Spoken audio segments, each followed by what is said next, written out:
భగవతే వాసుదేవాయ. ఈ మధ్య నాగ షష్ఠి వచ్చింది, సుబ్రహ్మణ్యేశ్వర షష్ఠి అని.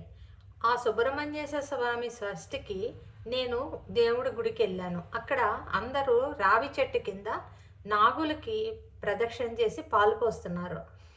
మనకి ఎందుకు ఆ సంప్రదాయం వచ్చింది అని నేను లక్ష్మీ అమ్మకి ఫోన్ చేసి అడిగాను.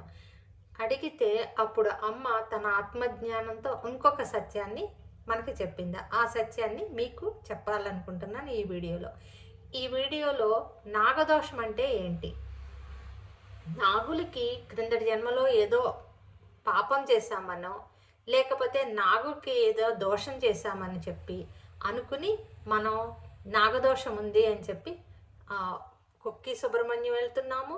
లేకపోతే మనకి బ్రాహ్మణులు ఏం చెప్తున్నారంటే మీకు నాగదోషం ఉంది, పలానా పూజ చేసుకోండి అంటున్నారు. అసలు నాగదోషం అంటే ఏంటి ఈ వీడియోలో చెప్తున్నాను. మనకి భూమి కంటే పైన ఉండే లోకాల్లో నాగలోకం ఒకటంటండి. నాగలోకం ఈ భూమి పరిమాణం కంటే పెద్దది, అంటే భూమి సైజు కంటే పెద్ద సైజు ఉన్న లోకం అన్నమాట.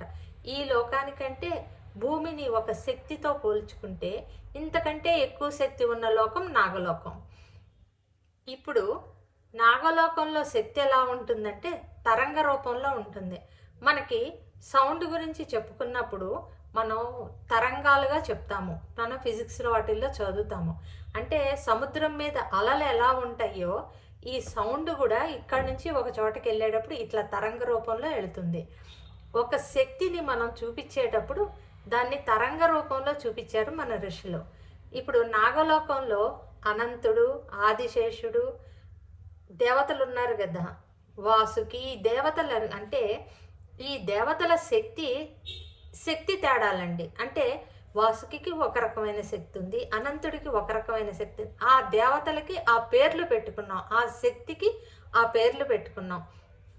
ఇప్పుడు మనకి భూమి మీదకి శక్తి ఏ రకంగా వస్తుంది? మూలం నుంచి సూర్యుడికి వస్తుంది, సూర్యుడి నుంచి మళ్ళీ మన భూమి మీదకి వస్తుంది. అది మూలం నుంచి వచ్చే శక్తి. అంటే మూలం నుంచి శక్తి అన్ని లోకాలకి వెళ్తుంది. మనకు వచ్చేటప్పుడు సూర్యుడికి వచ్చి సూర్యుడి నుంచి మనకు వస్తుంది. అలాగా గ్రహాల నుంచి వస్తుంది మనకి శక్తి. మళ్ళీ మొన్న మనం ఒక వీడియోలో చెప్పుకున్నాం కదా, నక్షత్రాల నుంచి వస్తుంది, పంచభూతాల నుంచి వస్తుంది. ప్రతి జీవి, భూమి మీద ఉన్న ప్రతి జీవికి భూమాత నుంచి కూడా శక్తి తీసుకుంటున్నాం. అలాగే మనం శక్తి తీసుకునే కేంద్రాల్లో ఇంకొకటి నాగలోకం అటండి. ఈ నాగలోకానికి శక్తి ఎలా వెళ్తుంది అన్న దాని గురించి ఇప్పుడు మనం తెలుసుకుందాం. ఇప్పుడు రాముడు పుట్టాడు. రామయ్య అంటే మనం ధర్మము అని అంటాము.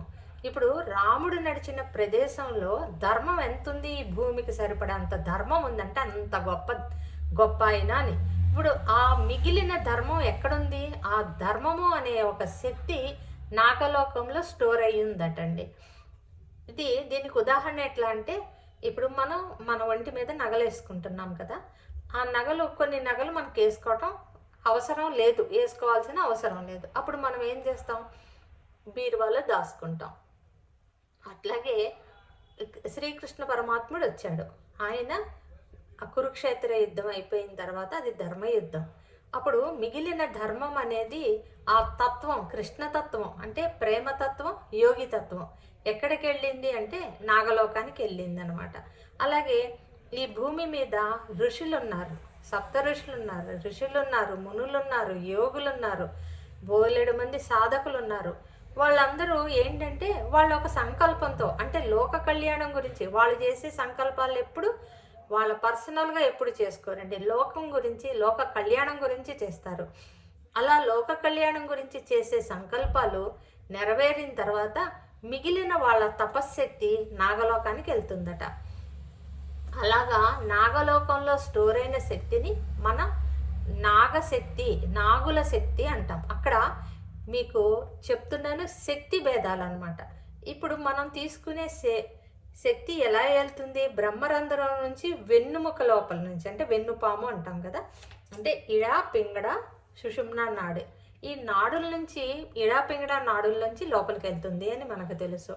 అంటే ఇది ఏ రూపంలో ఉంటుంది? పామాకారంలోనే ఉంటాయి అన్నమాట. తర్వాత ఈ ఈ తీసుకున్న శక్తిని మనం ఒక్కొక్క శక్తిని ఒక్కొక్క రూపంగా తీసుకుంటున్నాం కదా, ఎక్కువ తక్కువ మన సాధన బట్టి మన ధర్మాన్ని బట్టి ఆ శక్తిని తీసుకుంటాం. మీకు ప్రతి వీడియోలోనూ మీకు గుర్తు చేస్తున్నాను ఏంటంటే, ఒక దేవాలయానికి వెళ్ళినా, ఒక తపస్సు చేసిన, మనం పాటించే ధర్మాన్ని బట్టి మన లోపలికి శక్తి వెళ్తుంది. మనం ధర్మంగా లేమనుకోండి, మనం ఎంత తపస్సు చేసుకున్నా దానికి సంబంధించిన భగవంతుడి శక్తి అంటే ఆ పాజిటివ్ ఎనర్జీ మన లోపలికి వెళ్ళదనమాట. ఇది మీకు నేను ఇంతకు ముందు కూడా ఒక వీడియోలో చెప్పాను. ఇప్పుడు మన లోపల ఎంత ధర్మం ఉందనుకోండి, ఒక చెంబు ఉన్నదనుకోండి, ఒక బావి దగ్గరికి వెళ్తే చెంబు నీళ్ళు తెచ్చుకుంటాం, బకెట్ నీళ్ళు తెచ్చుకోలేమన్నమాట. అంటే మనం పాటించే ధర్మాన్ని బట్టి ఆ దేవాలయానికి వెళ్ళినా, ఒక క్షేత్రానికి వెళ్ళినా భగవంతుడి అనుగ్రహం అంత తెచ్చుకుంటామన్నమాట. ఇప్పుడు మరి రావణాసురుడు ఉన్నాడు. రావణాసురుడు చాలా గొప్ప బ్రాహ్మణుడే. ఆయన బ్రహ్మ విద్య తెలిసిన ఆయన, బ్రహ్మజ్ఞానము తెలిసిన ఆయన. ఆ తెలిసిన జ్ఞానంలో ఆ టైంలో తపస్సు చేసుకున్నప్పుడు సరికాని ఆలోచన వచ్చిందనుకోండి, అది నెగిటివ్గా ఫామ్ అవుతుంది. ఇప్పుడు రావణ బ్రహ్మకి ఏముంది, తనకి కాంక్ష, నేను గొప్పవాడిని అనే ఒక కోరిక ఆలోచన ఉంది, గొప్పవాడిననే చూపించుకోవాలన్న ఆలోచన ఉంది. అది నెగిటివ్. ఆ నెగిటివ్ కూడా నాగలోకంకి వెళ్ళి, ఎందుకంటే ఆయన గొప్ప తపస్వి. తపస్సు చేసుకునే వాళ్ళకి, సాధన చేసే వాళ్ళకి ఒక ఎనర్జీ, హై ఎనర్జీ ఉన్నవాళ్ళు తపస్సు చేసుకునేటప్పుడు వాళ్ళు లోక కళ్యాణం గురించే చేస్తారు. ఒకవేళ చేయకుండా ఏదైనా చిన్న ఆలోచన కనుక తప్పుగా ఉన్నప్పుడు ఆ ఆలోచనకు సంబంధించిన నెగిటివ్ కూడా నాగలోకంలో స్టోర్ అవుతుందట. ఇప్పుడు నాగలోకం నుంచి మనం తీసుకునే శక్తి ఎలా ఉండాలంటే, మనం ధర్మాన్ని బట్టి మన నాగలోకం నుంచి శక్తిని తీసుకుంటాం. ప్రతి జీవి కూడా చనిపోయిన తర్వాత పైకి వెళ్ళి చూసుకుంటుంది, తను చేసే పాప కర్మను కానీ పుణ్యకర్మ కానీ చూసుకుంటుంది. మళ్ళీ అది అనుభవించాలంటే భూమి మీదకి రావాల్సిందే. ఈ భూమి మీదకి వచ్చినప్పుడు తను ఏమనుకుని వస్తుంది, ప్రతి ఆత్మ పరమాత్మలో కలవాలనే వస్తుంది. ఈ జన్మ కాకపోయినా వచ్చే జన్మకైనా సరే ఏదో నేర్చుకోవడానికే వస్తుంది. అంటే ఏంటంటే, ఇప్పుడు ఒక ఆత్మ పరమాత్మ ఇక్కడ ఉందనుకోండి, ఒక ఆత్మ ఇక్కడ ఉంది. ప్రతి జన్మలో ఏదో ఒకటి నేర్చుకుంటూ పరమాత్మలో కలవాలన్నదే ఈ ఆత్మ యొక్క ఉద్దేశం అన్నమాట. ఈ పరమాత్మలో కలవడానికి ఎన్నో జన్మలు తీసుకుని ఎంతో కష్టపడుతూ ఉంటుంది. పైకి వెళ్ళిన ఆత్మ ఒక్కొక్క జన్మ తీసుకోవడానికి కొన్ని సంవత్సరాలు ఎదురు చూస్తుందంటండి. ఎందుకంటే భూమి మీద మాయ అనేది ఉంది. ఈ మాయలో పడి మళ్ళీ ఎక్కువ కర్మలు చేసుకుంటానేమో అనుకుని కొన్ని సంవత్సరాలు ఎదురు చూస్తుందంట జన్మ తీసుకోవడానికి కూడా. కొన్ని తొందరగా నిర్ణయం తీసుకుని, నేను ఈసారి పొరపాటు చెయ్యను, భగవంతుడి ఆరాధనలో ఉంటాను, అంటే నేను ధర్మంగా ఉంటాను, భగవంతుడికి ధర్మమే భగవంతుడు, ధర్మంలో ఉండి భగవంతుడికి తొందరగా చేరుతాను, నా కర్మలు అనుభవించి తొందరగా చేరుతాననే ఉద్దేశంతో భూమి మీదకి వస్తాయి. అలా అనుకున్నప్పుడు మనం ఇంత ఎదురు చూసి భూమి మీదకి వచ్చి ఎంత పొరపాటు చేస్తున్నాము అన్నది ఆలోచించుకోండి. ఇప్పుడు ఉన్న పరిస్థితుల్లో డబ్బుకి ఎక్కువ ప్రాధాన్యత అయిపోయింది. ఈ సృష్టి అంతా ప్రతి జీవి గురించి సృష్టించబడింది. ఈ సృష్టిలో ప్రతిదీ అందరి కోసం సృష్టించబడింది. కానీ ఈ డబ్బు సంపాదనలో మనకి, మన కుటుంబానికి, మన తర్వాత తరాలకు కూడా సంపాదించుకుంటూ మనం వచ్చిన ఆత్మ ప్రయాణం ఏది ఆత్మ ప్రయాణం ఏమి నిర్ణయించుకుని వచ్చామో అది మర్చిపోయి పూర్తి డబ్బు సంపాదనతో ఈ దైవం ఇచ్చిన దివ్యమైన శక్తిని అనుభవిస్తూ ఏమాత్రం ధర్మ మార్గంలో లేకుండా మనం వెళ్ళిపోతున్నాము. ఇప్పుడు దైవశక్తి ఎన్ని రకాలుగా వస్తుంది, భూమి నుంచి, మళ్ళీ పంచభూతాల నుంచి, గ్రహాల నుంచి, నక్షత్రాల నుంచి, నాగలోకం నుంచి, అట్లా అన్ని చోట్ల నుంచి దైవశక్తి వస్తుంది కదా.